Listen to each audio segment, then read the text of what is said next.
پھنسا کر کے دماغ کو بالکل پانی پانی کر رہا ہے. عقل مند ہے وہ جو اس دنیا میں رہ کے اس دنیا کی تیاری کرے، ورنہ شہرت تو تم کیا حاصل کر پائے گا. پاک پوسٹر میں نام اپنا دلوا کے چارلی چیپلن کا کروڑوں فینس ہے، برٹش فلم اسٹار، دنیا بھر کے اخبارات کا چرچا ہوتا ہے. لیکن معلوم ہے اس کی ایک کہانی ابھی ریلیز ہوئی. چارلی چیپلن ایک ڈاکٹر کے پاس گیا، کہا کہ میں اتنا اندر سے دکھی رہتا ہوں کہ میری اس دکھ کی دوا دے دو.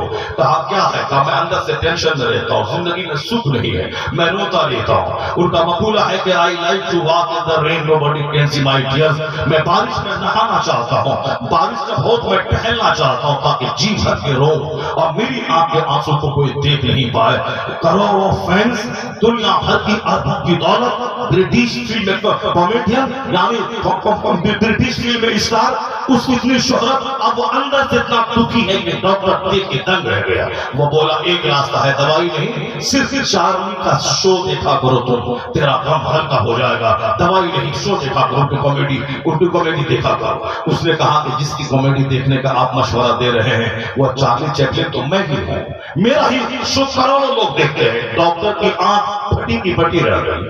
اتنے کروڑوں کو ہنسانے والا اندر سے اتنا دکھی ہے، اتنا دکھی ہے کہ جی بھر کے رونے کے لیے وہ بارش میں ٹہلنے کا سہارا لے رہا. یہ سچ انٹرویو اس کا ایک مقولہ پوری دنیا میں مشہور ہے. I like to walk in the rain, nobody can see my tears. کروڑوں ارب پتی، کروڑوں فینس، شہرت، دولت، سب کچھ ہے مگر سکون نہیں طلب رہی ہے. اندر سے بے چین ہے، اجڑی ہوئی زندگی ہے.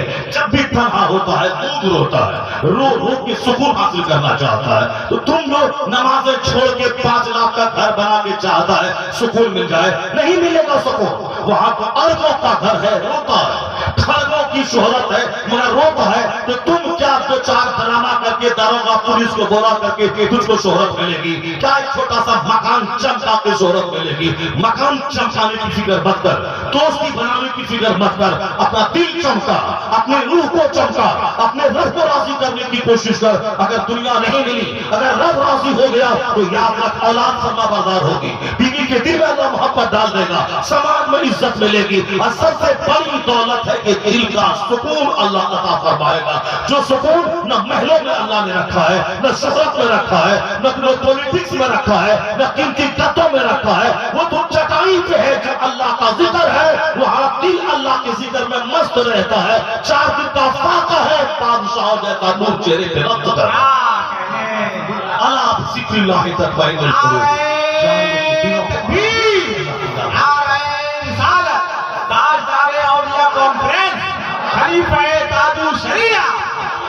دولت کی خواہش نے مجھ کو تباہ کر دیا، دولت کی چاہت نے مجھ کو برباد کر دیا، دولت کی چاہت نے مجھ کو کہیں کا نہیں چھوڑا. صحت بھی لوٹ لی اس چاہت نے، اولاد بھی بگڑ گئی اس چاہت کی وجہ سے. بچوں کو ٹائم نہیں دے پایا، بچے بگڑ گئے، بیوی بگڑ گئی، ساتھ اپنی صحت بگڑ گئی. ملا رزلٹ جب کچھ نہیں، 0 پہ آؤٹ ہو گئے. نہ دنیا ملی نہ آخرت ملی. یہاں بھی بال بچوں کی بربادی دیکھ کے رونا ہے. مرنے کے بعد تو تباہی ہے نماز چھوڑنے کی، وہ تو اپنی جگہ ہے. اب ذرا غور سے سوچیے دنیا میں جینا کیسے ہے. سرکار غوث اعظم نے جو ہمارے لیے ماڈل ہے، ہم نے صرف ان کا توشہ کی فاتحہ دلایا ہے، ہم نے صرف غوث اعظم کا نام لیا ہے، باقی غوث اعظم کو سمجھا نہیں ہے. غوث اعظم مظہر جمال مصطفیٰ ہے. سرکار دو جہاں کی تعلیمات کا وہ مظہر ہے، جنہوں نے پریکٹیکل میں عمل بھی کیا اور لوگوں کو جینے کا شعور اور حوصلہ بھی عطا کیا. پہلے میں اس کو ٹچ کر لیتا ہوں، اس کے بعد میں آگے بڑھتا ہوں. افضل البشر بعد الانبیاء، نبیوں کے بعد سب سے افضل ہے کون؟ صدیق اکبر کی ذات گرامی. اس نے دیکھا کہ شخص دوڑا چلا آ رہا ہے. کیا ہوا؟ خیریت تو ہے؟ کہا حضور کے پاس بیٹھتا ہوں تو دل کی کیفیت اور رہتا ہے، لیکن جب وہاں سے نکل کے بعد بچوں میں رہتا ہوں تو وہ کیفیت نہیں رہتی ہے. صدیق اکبر افضل البشر بعد الانبیاء، حضور کے دوست، یار غار مصطفیٰ، ساری زندگی سرکار کے ساتھ، قبر میں قیامت تک حضور کے ساتھ، اور جب میدان محشر میں اٹھیں گے تو اس شان سے مصطفیٰ اٹھیں گے کہ داہنے ہاتھ ابو بکر صدیق کے ہاتھ میں، بائیں عمر فاروق کے ہاتھ میں، یا دونوں وزیر کے ہاتھ میں ہاتھ ہوگا اور شہنشاہ کائنات میدان محشر میں جلوہ گر ہوگا. حضور آپ وزیر آپ کے ہاتھ صاف کرو، یہاں بھی میدان محشر میں بھی، اور پھر دائمی پرماننٹ جنت رہی۔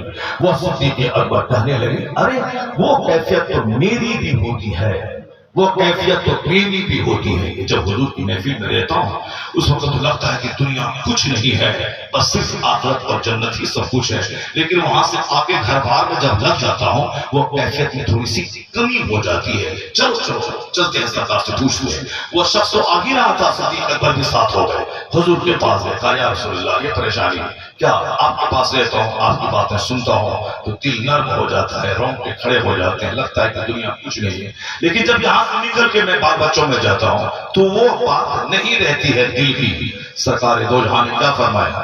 یہ نہیں کہا کہ تم برباد ہو گئے، تباہ ہو گئے، نہیں کہا، حضور نے یہ کہا وہ کیفیت ہمیشہ رہنا ضروری نہیں ہے، وہ کیفیت ہمیشہ رہنا ضروری نہیں ہے۔ تو حضور نے کہا کہ یہ جو تیری طلب ہے کہ وہ کیفیت نہیں رہتی ہے، یہ اس بات کی دلیل ہے کہ تیرا ایمان اسٹرانگ ہے، تیرا ایمان مضبوط ہے۔ اور حضور نے کہا اگر وہ کیفیت ہمیشہ رہے تو راستہ چلتے فرشتے تجھ سے مصافحہ کریں۔ اگر وہ حالت ہمیشہ ہے کہ دل نرم رہے، رغبت قلبی رہے اور ہمیشہ آگے آخرت رخی زندگی گزارے تو ان کا دوست بے ناز نہیں ہوگا، ان کا دوست فرشتہ ہم نشین ہوگا، راستہ چلتے ان سے فرشتہ مصافحہ کریں گے۔ تو اس کیفیت کا ہمیشہ رہنا ضروری نہیں ہے، لیکن بار بار اس محفلوں سے جڑا رہنا ضروری ہے، تاکہ ہر بار میں رہتے رہتے دل اجڑ نہ جائے، وہ چہرہ بگڑ نہ جائے، آنکھ سوکھ نہ جائے۔ اس لیے کبھی بال بچوں میں اگر جاتے ہوئے وہ کیفیت اگر اس کیفیت بدل گئی پھر دوبارہ واپس اس مرکزی روحانیت پہ آ جائے، تاکہ دوبارہ پھر دل زندہ ہو جائے۔ ہمیشہ بارش ہو ضروری نہیں ہے، بارش ہوئی کھیت زندہ ہوا، فصل پیدا ہوئی، پھر چند دن بارش رکی زمین چل گئی، پھر بارش ہوئی دوبارہ زمین زندہ ہو گئی۔ دنیا میں رہنا ہے، باتھ روم جانا ہے، غسل خانہ جانا ہے، بال بچوں کے لیے دکان اور کھلیان میں جانا ہے، وہاں جانے کے بعد تھوڑی کیفیت بدلے گی، لیکن پھر واپس آ جانا ہے۔ فجر سے لے کے ظہر تک 8 گھنٹے ہیں، 4 کیفیت بدلتی رہے، پھر ظہر میں حاضر ہو رہا ہے، ظہر کے بعد گئے کام میں لگے، تھوڑا سا اثر ہٹا، پھر مغرب اثر میں آ جانا ہے، اثر سے کے بعد بازار گئے، کیفیت تھوڑی سی گھٹی، پھر مغرب میں آ جانا ہے، مغرب کے بعد بال بچوں میں گئے، وہ کیفیت گھٹی، پھر عشاء میں آ جانا ہے، عشاء کے بعد سو جانا ہے کہ میں سو جاؤں یا مصطفیٰ کہتے کہتے، کھلے آنکھ صلی اللہ کہتے کہتے، آنکھ کھلی، دکان بعد میں جانا، کھیت بعد میں جانا، سب سے پہلے مسجد کا رخ کر لے تاکہ نماز فجر کی برکت سارا دن تیرے ساتھ رہے، تیرا چہرہ بھی نورانی، تھوڑے مال میں اللہ برکتیں دے دے۔ یعنی 5 وقت کی نمازیں ہمیں اجڑنے سے بچاتی ہے، ہمارے دل کو مرنے سے بچاتی ہے، ہمیں اپنے مرکز سے جڑے رہنے کا پیغام دیتی ہے۔ اور پھر یہ 5 نمازوں کے بعد ایک بڑی نماز ہے جمعہ کی نماز، جس نماز میں خطبہ فرض ہے، یعنی تقریر شرط ہے۔ 5 نمازوں میں کوئی تقریر نہیں، مگر جمعہ کے دن واز شرط ہے۔ اس واز میں کہا جاتا ہے اتقوا اللہ، اللہ سے ڈرو۔ اس واز میں کہا جاتا ہے ان اللہ یامر بالعدل والاحسان، اللہ تمہیں عدل اور احسان کا حکم دیتا ہے۔ یعنی ایک دن جمعہ کے دن کمپلسری واز سننا ہے، ہفتے میں سنے نہ سنے، حکمت یہی ہے۔ یہ تمہارے مولانا جب علماء کے دن واز کریں گے، خطبہ جمعہ دیں گے، تو پچھلے جمعہ کو جو نصیحت کا پانی پڑا تھا اور ایک ہفتے میں گھر میں رہتے، دکان جاتے، کھیت میں جاتے، فیکٹری جاتے، کالج جاتے ہوئے جو کیفیت تھوڑی سی گھٹی تھی، تو 7 دن کے بعد وہ دل مرنے نہیں پائے کہ اگلے جمعہ کو پھر نصیحت کا پانی چڑھا دیا جائے، تاکہ ایک ہفتے میں دل اجڑنے کے قریب نہ پہنچا، پھر اگلے جمعہ نصیحت کا پانی چڑھا دیا جائے۔ یہ مرتے دم تک رہے گا۔ یہ جمعہ کا خطاب ہے جو مسلم سماج کو تباہی سے بچاتا ہے۔ یہ علماء ہے جو ہمیں بار بار ٹوکتے ہیں، یہ کرو، یہ مت کرو، یہ حرام ہے، یہ حلال ہے، یہ جائز ہے، یہ ناجائز ہے، یہ اچھا ہے، یہ برا ہے، یہ رائٹ ہے، یہ رانگ ہے، یہ بینیفیشل ہے، یہ ہارمفل ہے۔ احسان علماء کا جو ہمیں ٹوکا ٹوکی کر کے ہمیں کافر ہونے سے بچاتے ہیں، ہمیں زانی ہونے سے بچاتے ہیں، شرابی ہونے سے بچاتے ہیں۔ یہی بات کافر کے ہاں نہیں ہے، اس لیے اس کا قدم قدم پہ شرابی، قدم قدم پہ زناکار، قدم قدم پہ سودخور۔ مسلم سماج اس سے محفوظ ہے کیوں؟ اس کا ٹوکنے والا علماء موجود ہے۔ جمعہ کو ٹوکتا ہے، عیدین کو ٹوکتا ہے، خطبہ نکاح میں ٹوکتا ہے، سیرت کی محفلوں میں ٹوکتا ہے۔ اللہ ان ٹوکنے والوں کو سلامت رکھے، جب تک یہ زندہ ہے، خطبہ جمعہ زندہ ہے، مسلم سماج اجڑنے سے بچتا ہے۔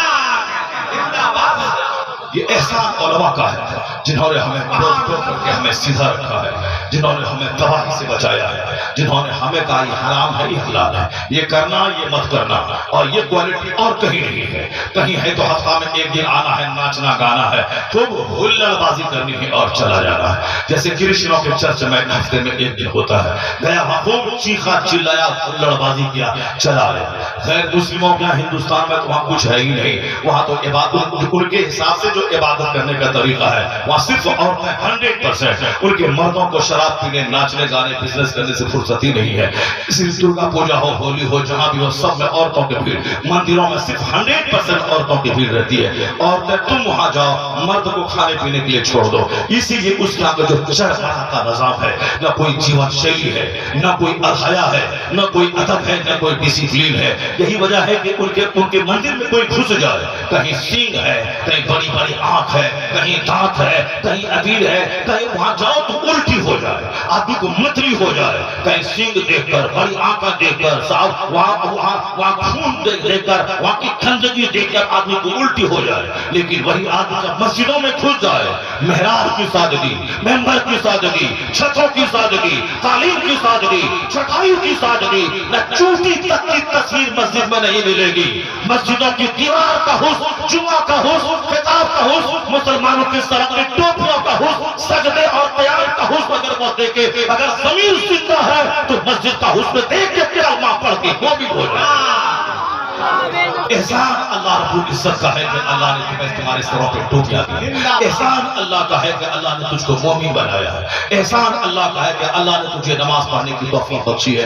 اتنا بڑا قیمتی مذہب جس اللہ نے دیا ہے، تو اس کا شکرانے کے طور پہ 5 وقت کی نماز تو فرض ہے، اس کے علاوہ تہجد بھی پڑھنا چاہیے، اشراق بھی پڑھنا چاہیے، اوابین بھی پڑھنا چاہیے۔ جب جتنا 12 گھنٹے تک کھٹے، پیٹ بھی نہیں بھرا، حیران پریشان، لڑائی جھگڑا کر کے روح کے سو گئے، جب وہاں سکون نہیں ملا تو کم سے کم 2 رکعت نماز پڑھ کے دیکھ لیتی کتنا سکون ملتا ہے۔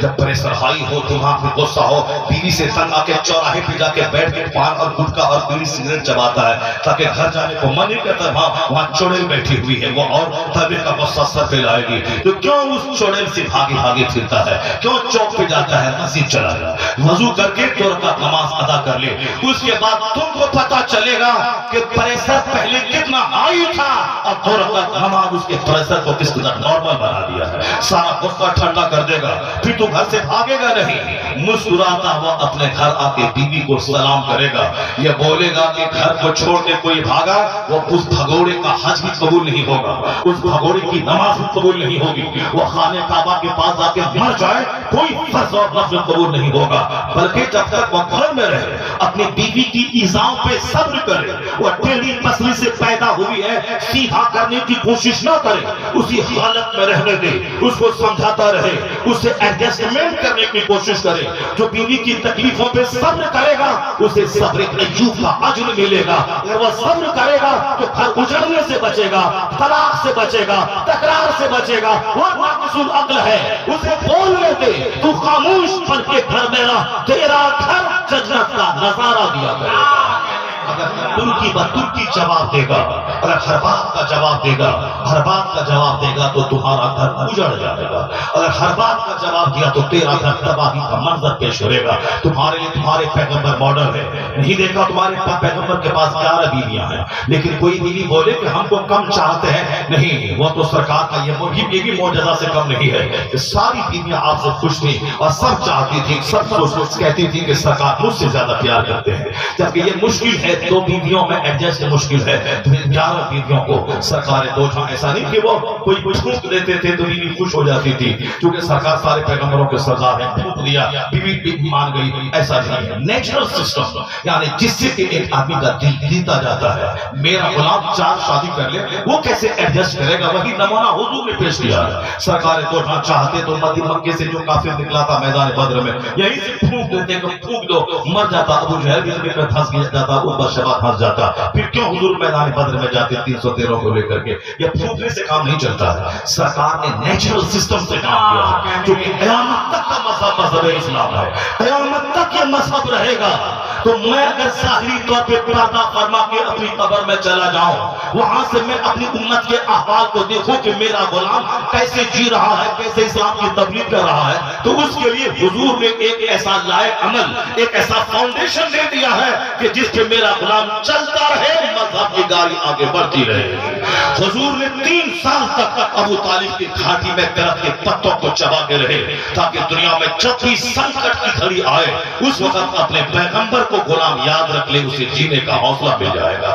حضور نے مکہ چھوڑ کر مدینہ ہجرت کی تاکہ جہاں ایمان بچانا مشکل ہو جائے اس جگہ کو چھوڑ دینا تیرے لیے آسان ہو جائے۔ جہاں نماز بچنا مشکل ہے، روزہ بچنا مشکل ہے، ایمان بچنا مشکل ہے، اس جگہ سے مائگریٹ کر جا، ہجرت کر جا، وہ جگہ چھوڑ دے۔ اللہ کا ملک بہت وسیع ہے۔ پیدائشی ملک مصطفیٰ کا مکہ تھا، صحابہ کا، وہ سارے صحابہ ہجرت کر کے مدینہ چلے گئے، کروڑوں کی جائیداد چھوڑ دی مکے میں، ایمان بچانے کے لیے مدینہ چلے گئے۔ اور خود حضور اپنے پیدائشی شہر مکہ چھوڑ کے مدینہ چلے گئے۔ قبر انور مدینہ منورہ میں ہے۔ تو اربوں کی جائیداد چھوڑ دی۔ جب جناب صہیب کروڑوں کی سمپتی چھوڑ کے جانے لگے، مکہ والے نے رازداروں کا کہا نہیں جانے دیں گے، تم آئے تھے مکہ میں غریب تھے، مالدار بن گئے، چاہتے ہو کہ میرے شہر میں آ کے دولت کما کے ساری دولت لے کے تم مدینہ چلے جاؤ، نہیں جانے دیں گے۔ صہیب نے بولا اگر میں ساری دولت چھوڑ دوں تو جانے دے گا؟ مکہ والا بولا ہاں تو جانے دیں گے۔ کہا لے جاؤ، میرا گھر، میری جائیداد، میری پراپرٹی، میری دکان سب میں نے چھوڑ دیا، میں تنے تنہا ایمان بچا کے میں مدینہ جا رہا ہوں۔ جناب صہیب نکلے، مدینہ پہنچ گئے۔ جب حضور کو خبر ملی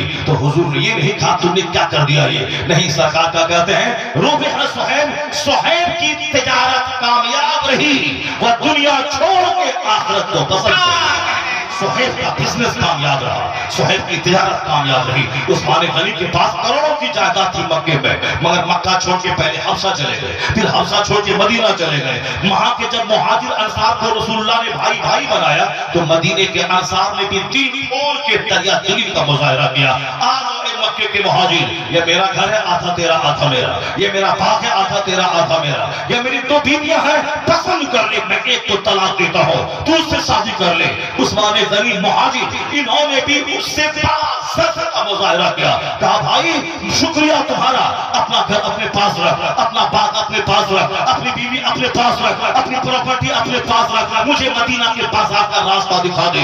مدینے کے بازار میں پنیر لے کے بیٹھ گئے، دودھ لے کے بیٹھ گئے، کپڑا لے کے بیٹھ گئے اور چھوٹا سا بزنس شروع کیا۔ چونکہ مکہ میں کروڑوں کی دولت اللہ کے لیے چھوڑ کے وہ آئے تھے۔ جو اللہ سے بزنس کرتا ہے، جو اللہ سے سودا کرتا ہے، وہ خسارے میں نہیں رہتا ہے۔ اللہ کے لیے آنسو بہا کے دے، اللہ کے لیے تراکے کی سردی میں وضو کر کے دے، اللہ کے لیے ماں باپ کی ناراضگی مول لے کے دے، اللہ کے لیے سماج کی نگاہوں میں مت تو کر کے دے، یعنی سماج ناراض ہو خدا ناراض نہ ہو۔ اللہ کے لیے مصیبت اٹھا، سخت فیصلہ لے، بزنس کر، اللہ خسارے میں نہیں رکھے گا۔ وہ عثمان کروڑوں کی پراپرٹی اللہ کے چھوڑ کے مکہ سے مدینہ آئے تھے، اور جب کہ انصار بھائی نے کہا میرا ساری پراپرٹی میری ہے، آدھی تو لے لے، تو اپنی پراپرٹی اپنے پاس رکھ، مجھے مدینہ کے بازار کا راستہ دکھا دے۔ پنیر لے کے بیٹھ گئے، دودھ لے کے بیٹھ گئے، اللہ نے وہ برکتیں دے دی۔ جتنی پراپرٹی مکہ میں چھوٹی تھی اس سے 2 گنی دولت اللہ نے مدینے منورہ میں، کیونکہ جو اللہ سے سودا کرتا ہے وہ خسارے میں نہیں رہتا۔ اللہ سے سودا کر کے دے، اللہ سے بزنس کر کے دے، اللہ کی خاطر مصیبت اٹھا کے دے، اللہ کی رات کی نیند قربان کر کے دے۔ نہیں دیکھا تم نے دوسرے لوگ اگر رات میں 5 گھنٹے نہ سوئے تو پاگل ہو جائے، دوسرے لوگ اگر ٹائم پہ نہ کھائے تو بھوکے مر جائے، دوسرے لوگ اگر 10 منٹ پابندی سے بولے چلا کے شادی بیاہ میں تو چونا اور ہلدی گلے میں لپیٹنا پڑے، اسے 10 دن اسے بستر پہ سونا پڑے۔ وہ اگر 1 دن کے لیے رانچی جائے، وہاں سے آئے، اسے 3 دن سنبھلنے میں لگتا ہے اس کو۔ لیکن آپ نہیں دیکھا جو آدمی اللہ کا ذکر 2 گھنٹے کرتا ہے، رسول پاک کی بات 2 گھنٹے کرتا ہے، اسے چین سے رات میں 4 گھنٹے سونا نصیب نہیں ہوتا ہے۔ دن میں 2 گھنٹے ٹرین پہ سویا، بیٹھ کے جھوما، وہ کافی ہو جاتا ہے، لیکن اب برین ہیمریج ہو رہا ہے، نہ اس کی آواز خستہ ہو رہی ہے، نہ اس کا دل بیمار ہو رہا ہے۔ آخر کیا کون سی طاقت ہے یہ؟ 5 منٹ میں ڈالی میں کچھ شادی میں تو ہلدی چونا لگانا پڑتا ہے، یہ 2 ڈھائی 3 گھنٹے روزانہ اللہ کا ذکر کرتا ہے، نہ چونا لگانے کی ضرورت ہے، نہ ہلدی لگانے کی ضرورت ہے۔ یہ انرجی کہاں سے آتی ہے؟ جو دنیا کرے گا اس کو تو تھک کے چور ہو جائے گا، جو اللہ کرے گا کرتا چلا جائے گا، روحانی طاقت ملتی چلی جائے گا۔ نماز پڑھ کے دیکھ, رات میں تہجد پڑھ کے دیکھ چہرہ نورانی کیسے ہوتا ہے, تلاوت قرآن کر کے دیکھ کس طرح روشن سیدھا روشن ہوتا ہے. اللہ سے سودا کر, اللہ کے سے سودا کرنے والا خسارے میں نہیں رہتا ہے. ایک بہت بڑے بزرگ تھے, ان کی بیوی برابر ٹوکا ٹوکی کرتی تھی. مہمان کے پیچھے بہت خرچ کرتے ہیں, مہمان کے پیچھے بہت خرچ, سب کچھ لوٹا دیجیے, سب کچھ لوٹا دیجیے. عورت ہونے کے ناطے وہ ایسا کرتی تھی, سب کچھ لوٹا دیجیے. انہوں نے کہا کہ تم مجھ کو نیکی سے روکتی ہے, تم کو میرے نکاح میں رہنے کا کوئی حق نہیں ہے. جو نیکی سے روکے, بیوی اچھی وہ ہے جو شوہر کو نیکی کا شوق دلائے. شوہر سویا ہو تو آنکھ میں پانی چھڑک چھڑک کے اس کو جگائے. حدیث میں آیا ہے کہ خوش نصیب ہے وہ شوہر, وہ بیوی, وہ شوہر جو شوہر اپنی بیوی کو پانی چھڑک کے جگائے, اور وہ خوش نصیب بیوی جو اپنے شوہر کو پانی چھڑک کے اس کو جگائے, پھر دونوں مل کے نماز پڑھے. ان دونوں کی تعریف مصطفیٰ نے فرمائی ہے, خوش نصیب ہے وہ دونوں جو ایک دوسرے کو عبادت کرنے میں مددگار ثابت ہو جائے. بیوی وہ جو شوہر کو نمازی بنائے, شوہر وہ جو بیوی کو بار بار سمجھائے. اگر بیوی نہیں مانے تو طلاق کا لاسٹ آپشن ہے, اگر وہ زندگی میں سمجھاتا رہے, اس کو بجھاتا رہے, اس کو اللہ کے عذاب سے ڈراتا رہے. مگر عورت ہے وہ جب سنورتی ہے تو پاؤں سے لگ جاتی ہے, جب بگڑتی ہے تو پھر ان کو اصلی حالت لانا مشکل ہو جاتا ہے. انہوں نے ان کو کہا کہ سب کچھ خرچ کر دیے مہمان کے پیچھے. وہ کہتے تھے مہمان اللہ کا بھیجا ہوا ہے, مہمان کی خدمت کرنا چاہیے. حدیث میں آیا ہے من کان یؤمن باللہ والیوم الآخر فلیکرم ضیفہ, اللہ کے رسول پہ جو ایمان لاتا ہے اسے اپنے مہمان کی عزت کرنی چاہیے. مہمان کو دیکھنے کے بعد چہرہ بھاری نہیں, چہرہ کشادہ کرنا چاہیے. مہمان کے جانے کے بعد بہت دنوں تک اس کی برکتیں گھر میں رہتی ہیں. حضور نے کہا جب مہمان جانے لگے تو دروازے تک ان کو چھوڑنے کے لیے جاؤ, یہ مہمان کی عزت ہے. بڑی خدمت وہ کرتے تھے, لیکن بیوی ٹوکتی رہتی تھی. انہوں نے کہا نہیں اب تم میرے نکاح میں نہیں رہے گی, تم اس کو نیکی سے روکتی ہے. انہوں نے مہر کا انتظام کیا, جو مہر کی رقم تھی انتظام کیا, قرض کہیں سے لیا, ان کو دیا, طلاق دے دیا, ان کو نکال دیا. کیونکہ یہاں اپنی خواہش سے نہیں نکالتا تھا, یہ نیکی سے روکتی ہے, ٹوکا ٹوکی کرتی ہے. مہمان کے آنے پر میں قرض لے کے خدمت کرتا ہوں تاکہ جنت ملے, مگر یہ روکتی ہے, یہ میرے نکاح میں نہیں رہے گی. اور مہر کا انتظام کیا, طلاق دے دیا. بیوی کو طلاق دینا آسان ہے, لیکن طلاق کے بعد اس کے بغیر رہنا کتنا مشکل ہے. جب بیوی روٹ کے مہنگے چلی جاتی ہے اور یہ شوہر اکیلا گھر میں رہتا ہے, رات چھت دیکھتا رہتا ہے, نیند نہیں آتی ہے, گھر میں بدلتا رہتا ہے. 5 دن کے بعد پھر کہو کہ ستھرا چلا گیا, چلو اب نہیں بولیں گے, نہیں کچھ کہیں گے, نہیں گالی دیں گے, نہیں ماریں گے, کچھ نہیں کریں گے, چلو گھر اچھا نہیں لگتا ہے, پورا آنگن ویران ہو گیا, چلو نہیں جائیں گے, نہیں چلو چلو چلو اب جو تمہیں کہا, جب تم بولو گی ہم کے جائیں گے سب تمہارے آگے ہم سرنڈر کر گئے. اسی جھارکھنڈ کے مولانا صاحب بول رہے تھے نہیں نہیں حضرت, جہاں بول ڈانٹتے ہیں گھر کا ماحول بگڑ جاتا ہے, اس لیے ہم نے سوچا کہ ماحول نہ بگڑے, اب ہم سرنڈر کر گئے کہ تم ابھی رات میں بولو گھر جائیں گے, ابھی ہم ریڈی ہیں, بائک پہ تم کو چھوڑ دیں گے. نہیں بھائی, گھر کا ماحول کون بگاڑنا ہے, وہاں جہاں ٹوکے بولے پھر وہاں روٹنا پھولنا, گھر کا ماحول بگڑ جاتا ہے, بچے خراب ہو جاتے ہیں. اس لیے میں نے کہہ دیا چلو نہیں اب میں تیرا سامنے سرنڈر کر گیا, اب تم جب بولے گی میں کہ جاؤں گی تب میرا بائک تیار ہے, تم بول دینا. اب ہماری حالت خراب ہو جاتی ہے اس بیوی کے بغیر. بیوی کے بغیر وہ ہے بھی بہت کام کی چیز, مگر وہ شادی طلاق کے بعد کتنا مشکل تھا رہنا, چونکہ اللہ کے نام پہ طلاق دیا تھا, اللہ کی راہ میں وہ نیکی کرنے سے روکتی تھی, اسی لیے نہ چاہ کر کے بھی طلاق دیا تھا. بے چین تو کچھ دن تک رہا. ایک دن ایک محفل میں واز کر رہے تھے, دوران واز ایک مالدار کی خاتون, مالدار کی بیٹیاں, پہلے زمانے میں بادشاہوں کی بیٹیاں تہجد پڑھتی تھی, 1-1 لاکھ بار درود پڑھتی تھی. جیسے خلیفہ بغداد ہارون رشید کی بیوی ملکہ زبیدہ, ان کے بارے میں آیا ہے کہ بہت ساری عورتیں اس کی ہاں کنیز تھی. وہ کنیز جھاڑو لگانے والی نہیں تھی, ان ساری کنیزوں کو ڈیلی کی مزدوری فکس تھی. وہ آتی تھی سیڑھیوں پہ, چھتوں پہ, گھر میں بیٹھ کر روزانہ دن بھر اس کو جتنے ڈیوٹی ہے اتنا 1,000 10,000 بار درود پڑھنا ہے, اب پڑھنا ہے, مزدوری لینی ہے اور چلا جانا ہے. اب پھر ان کا کام تھا نہر زبیدہ, کہ حجاج کرام آج سے 1200 سال پہلے کس قدر زبردست دھوپ ہوتی تھی, پانی کی قلت تھی, واٹر سسٹم صحیح نہیں تھا, تو نہر زبیدہ یعنی عراق سے انہوں نے پانی نکال کر میدان عرفات تک کا ایک نہر تعمیر کی تھی. آج تک اس نہر کا ٹوٹا پھوٹا حصہ آج تک موجود ہے, اور زائرین اس کی زیارت کرتے ہیں. نہر زبیدہ, نہر زبیدہ میں آج کی تاریخ میں